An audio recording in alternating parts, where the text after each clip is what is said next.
Good afternoon and welcome to Spectrum Television News at 12. I am Uyai Mbam, coming to you live from Uyo, the capital city of Akwa. President Shetima says reforms will solve 80% of Nigeria's bureaucratic challenges. Governor Moino reaffirms commitment to child welfare, education on Children's Day.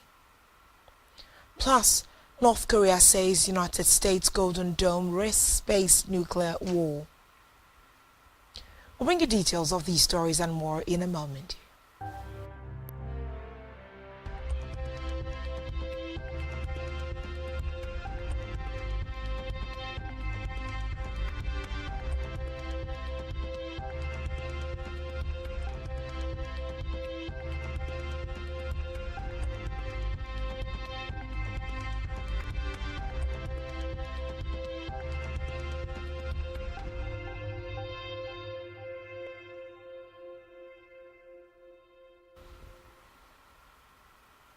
Good afternoon and thanks for joining us. Our first news report at this hour is from the national scene, where Vice President Kashim Shettima says that 80% of Nigeria's bureaucratic and policy challenges can be resolved through strong institutional reforms.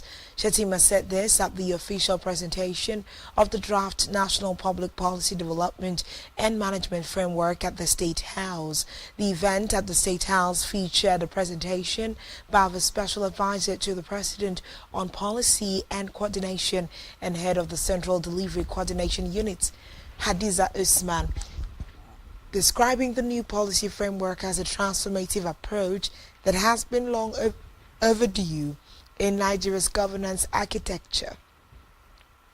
Shettima called for a national reset in the conception, communication and execution of government policies.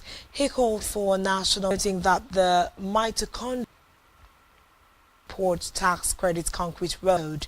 According to a statement by the Special Advisor to the Patrol, inaugurations of several road projects across northern Nigeria, including the Kano, Kanwa, Danja, Hadiji, Uyi, Dabai Section 1, Dabai Kafo, Malufashi, and the Malufashi Dai Yashegidan Matumdaya Section 3.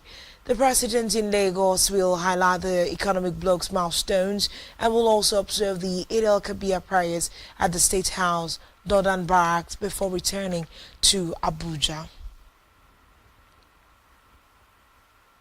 Meanwhile, President Tinubu has reaffirmed his commitment to protecting the rights, dreams and futures of every Nigerian child. Tinubu made the pledge in a message to mark the 2025 National Children's Day.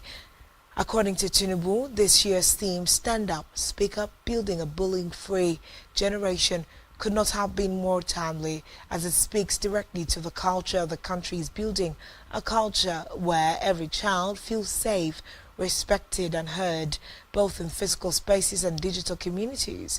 The President noted that globally, more than 1 in 3 children experienced bullying regularly, and in Nigeria, studies estimated that up to 65% of school-aged children had experienced some form of physical, psychological or social aggression. He added that his administration was further taking decisive steps to prevent, detect. He emphasized that in line with the other. Away from that, the Minister of Interior Olubumitin Jojo says more than 200,000 unprocessed passport application backlogs have been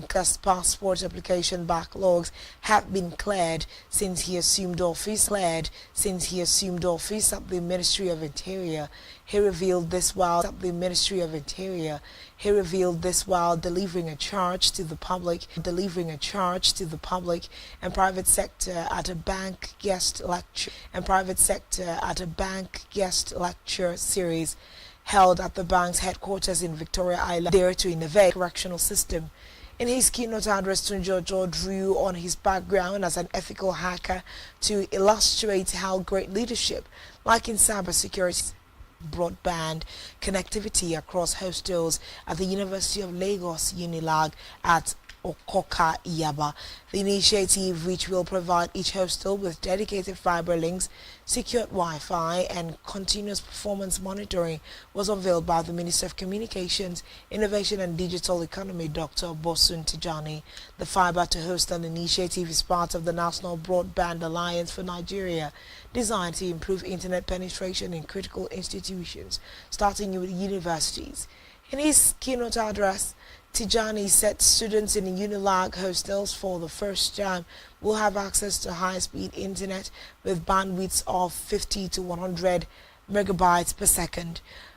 For hostels including the Bajabiamila Hall residents and Erastus Akingbola Hall will benefit from the first phase, which is part of a broader goal to bring affordable and quality internet to all the 774 local government areas and major public institutions across Nigeria.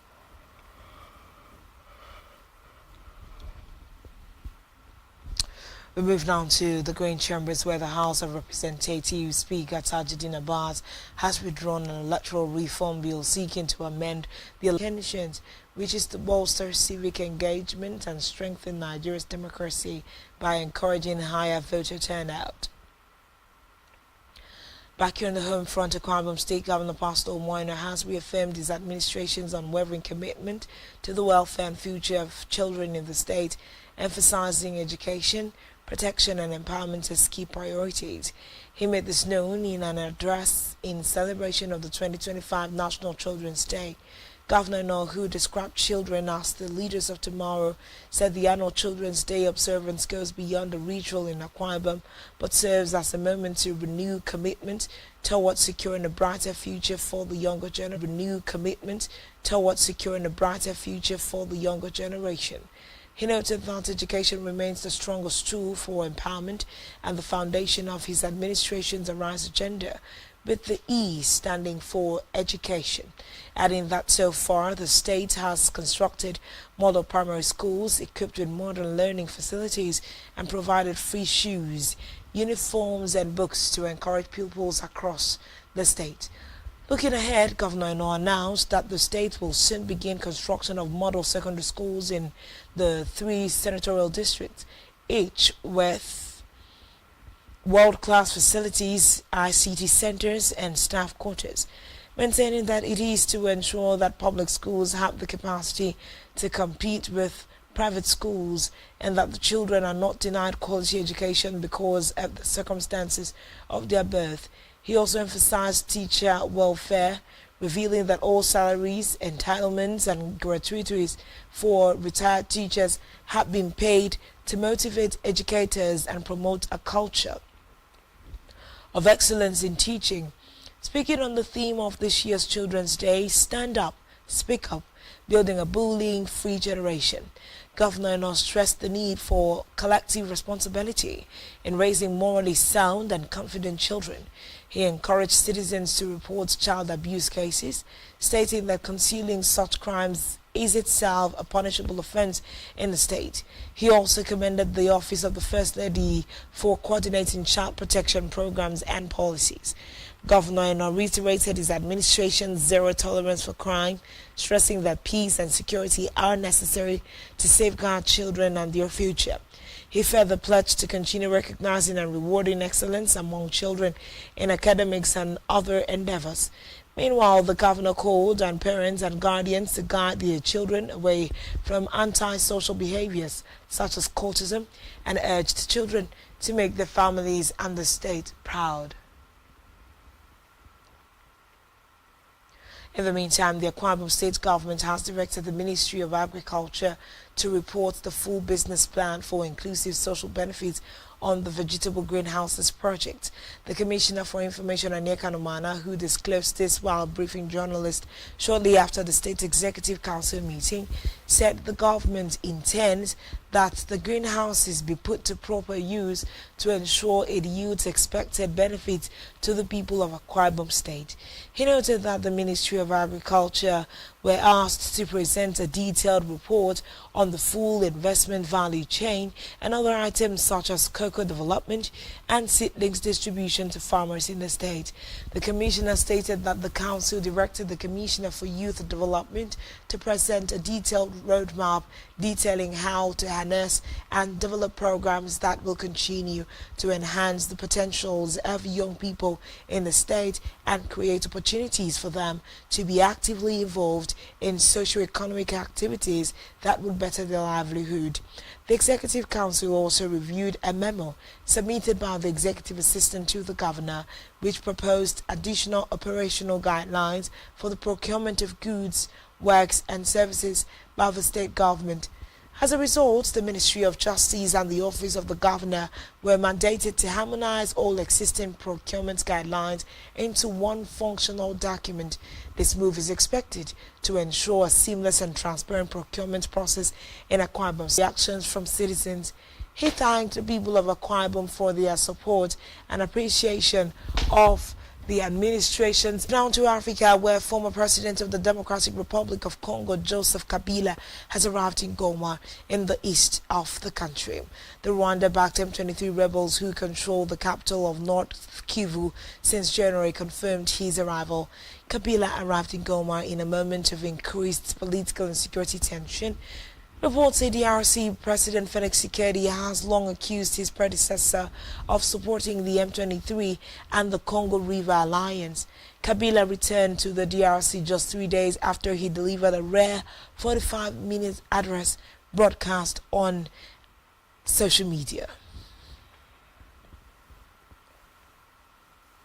On the foreign scene, North Korea has criticized the United States' plan for a futuristic Golden Dome missile shield, saying it could turn out space into a potential nuclear war field. The defense system, which President Donald Trump plans to unveil by the end of his term, is aimed at countering next-generation aerial threats to the United States, including ballistic and cruise missiles. Pyongyang's foreign ministry slammed the plan, describing it as the height of self-righteousness and arrogance. It accused Washington of being hell-bent to militarize outer space and warned that the plan might spark a global nuclear and space arms race.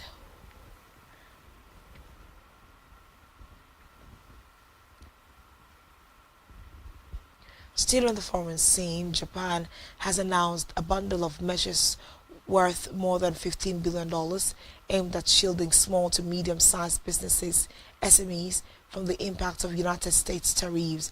The key Washington ally is subject to the same 10% baseline tariffs imposed by President Donald Trump on most nations, plus steeper levies on cars, steel and aluminum. The Chief Cabinet Secretary Yoshimasa Hasashi said the 2.2 trillion yen package will include help with corporate financing and easing of loan conditions at a government-backed lending institution. Recall that Trump also announced 24% reciprocal tariffs on Japan in early April, but later paused them along with similar measures on other countries until early July.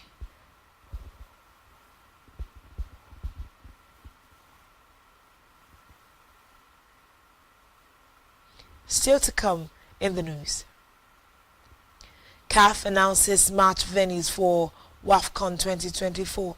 Stay tuned for details of this and more in a moment.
News, the Minister has seized 753 houses linked to former Central Bank of Nigeria Governor Godwin Emefiele.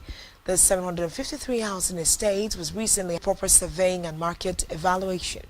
Additionally, the statement pointed out that the committee will assess the cost required to complete essential infrastructure such as roads, power, and water.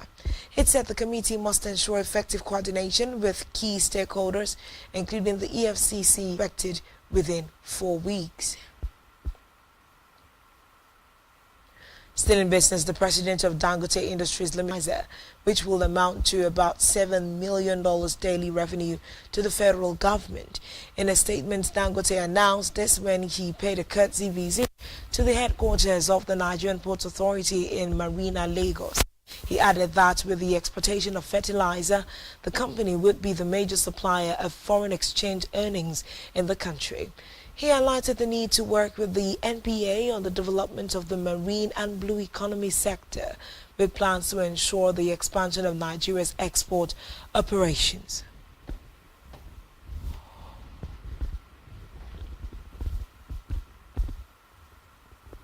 On our health news, critical stakeholders have stressed the need to improve the country's pharmaceutical manufacturing capacity, identifying technology, strategic investments, and collaboration as tools needed to drive sustainable growth in Nigeria's pharma sector. Rising at the 2025 Nigeria Pharmaceutical Industry Growth and Investment Summit, the stakeholders emphasized the critical challenges facing Nigeria's pharmaceutical industry, adding that it was time to develop the country's pharma manufacturing landscape. Speaking at the summit, former president of the Pharmaceutical Society of Nigeria, Ahmed Yakasai, said to achieve the desired growth and transformation in the pharmacy, that with scalable structure and right mergers, the sector can go deep into research and development of pharma products beyond simple formulations. Now to sports, where the Confederation of African Football (CAF) and local organizing committee (LOC) have announced match venues for the 2024 Women's Africa Cup of Nations. For the first time, 6 venues will be used for the biennial competition. The venues are Olympic Stadium, Rabat; Laber Zaulu Stadium, Casablanca; Perecheco Stadium, Casablanca; El Bachir Stadium, Mohammedia; Honor Stadium, Oujda; Bekin Stadium, Bekin. Morocco will host the WAFCON 2024 finals from the 5th of July through to the 26th of July 2025. Meanwhile, 9-time champion Super Falcons of Nigeria are drawn in Groups B with Botswana, Tunisia, and Algeria.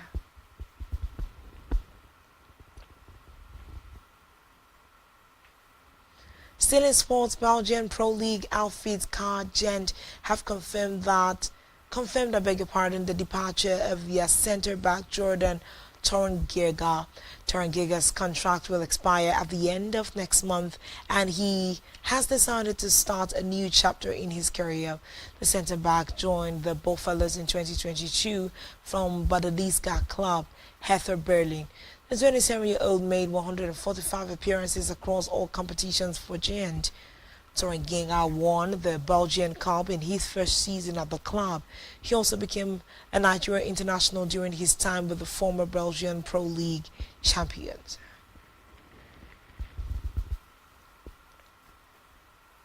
On entertainment news, South African singer Tyla has continued her dominance over fellow African artists on international award stages as she snagged the highly coveted favorite Afrobeat artist at the 2025 American Music Awards held at the Fontainebleau, Las Vegas. In Las Vegas, the water hitmaker fought off competition from Nigerian giants Wizkid, Rema, Tems, and Asake.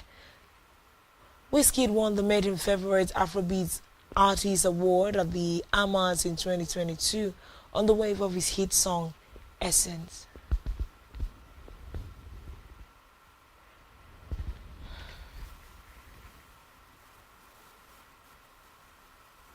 And that's all we have on the news at this hour. Do well to follow us on social media.